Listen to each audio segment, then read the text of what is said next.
안녕하십니까, 이태현입니다. 속보입니다. 장쩌민 손자가 시진핑 암살 사건으로 체포됐다고 합니다. 최근 해외 뉴스에 장쩌민의 손자 장쩌청이 싱가포르에서 시진핑 암살 관련 혐의로 체포됐다는 소식이 전해졌습니다. 시진핑은 2012년 집권 이후 여러 차례 쿠데타를 겪었습니다.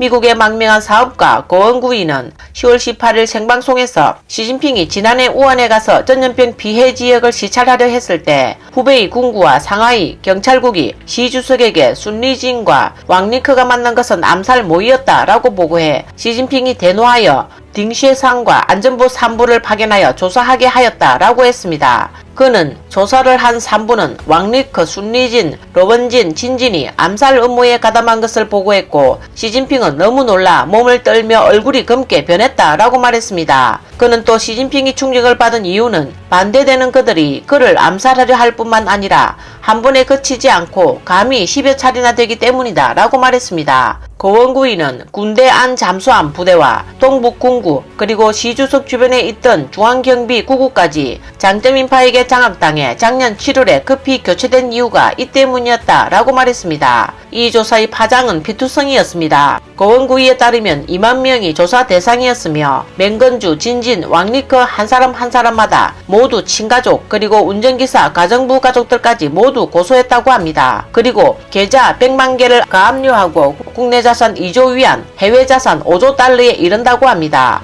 월스트리트저널은 지난 2월 장쩌청의 사모펀드 보위 캐피탈이 싱가포르로 이전했다고 보도했습니다. 고원구이는 베이징의 권리 관리들이 싱가포르로 사람을 보내 직접 체포하여 배에 태웠으며 스위스, 영국, 미국의 집을 경찰이 수색하여 현금, 반지 등 액세서리까지 모두 몰수했다라고 말했습니다. 엔터파이낸셜 상장 이틀 전에 감옥에 갇힌 순리진은 더 이상 버티지 못하고 마윈이 장쩌청의 돈세탁 인물임을 불었습니다. 정칭훈과 멍젠주도 엔터파이낸셜의 지분을 보유하고 있습니다. 마윈의 해외 170개 항목은 모두 돈을 은닉하는 것이고 그 배우의 실제 주인은 모두 장쩌청이다 라고 말했습니다. 이 사건으로 장쩌청의 관계로 인해 비즈니스 리더인 재계 그물, 시위주, 동앤바오, 류찬쯔의 딸, 틱통의 장이밍, 마밍쯔 등 100여 명이 연루되었습니다.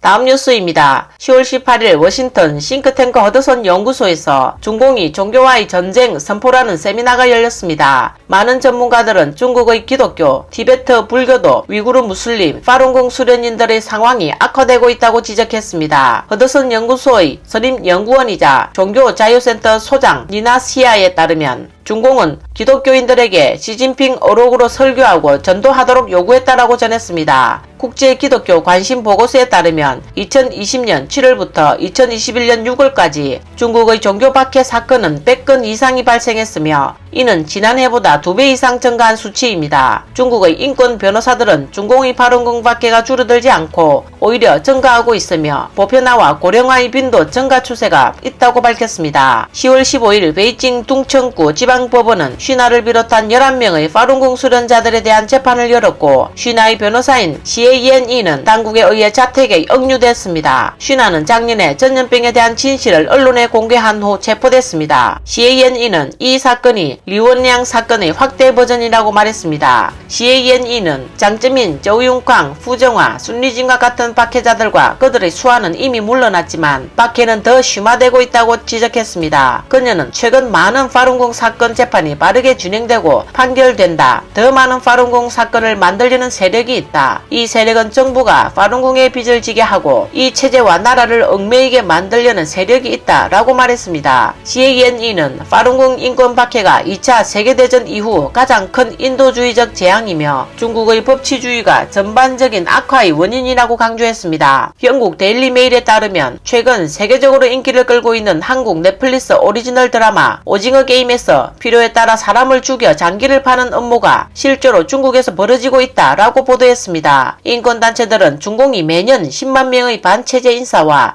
정치범에게서 심장, 콩팥, 간, 각막을 적출한다라고 지적했습니다. 정부가 운영하는 장기 밀매 네트워크인 안수살인, 즉 주문에 따라 살인한다라는 뜻으로 실제 대규모로 운영되고 있으며 목표 대상은 기독교인, 파룬궁 수련자, 위구르인과 티베트인이 포함된다고 말했습니다.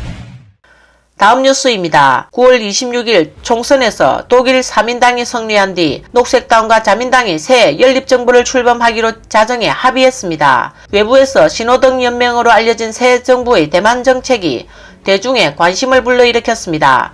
독일 자민당 외교정책 전문가들은 중공이 나치 언어를 사용하여 대만에 대한 조치를 암시해 독일 정계의 거센 비판을 받았습니다. 독일 자민당 외교정책 전문가 프랭크 밀러 로젠트리는 17일 자신의 트위터에 대만에 대한 중공의 위협과 관련하여 분명한 것은 독일 연방정부는 작은 섬나라 민주국가를 지지해야 한다라고 밝혔습니다.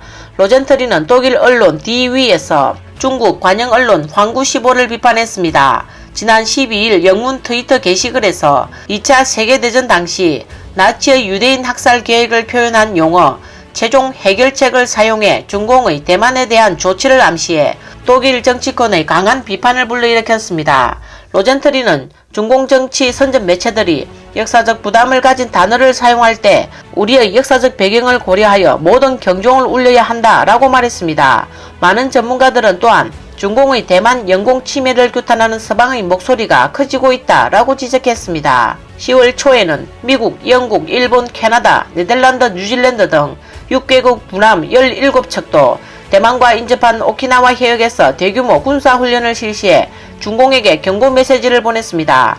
10월 13일 베를린 싱크탱크 메릭스가 주최한 온라인 세미나에서 닐 슈미더 차기 사회민주당 원내 외교대변인은 대만 해협의 현상이 중공에 의해 일방적으로 변경되어서는 안되며 대만 국민은 강압 없이 스스로의 길을 결정해야 한다고 말했습니다.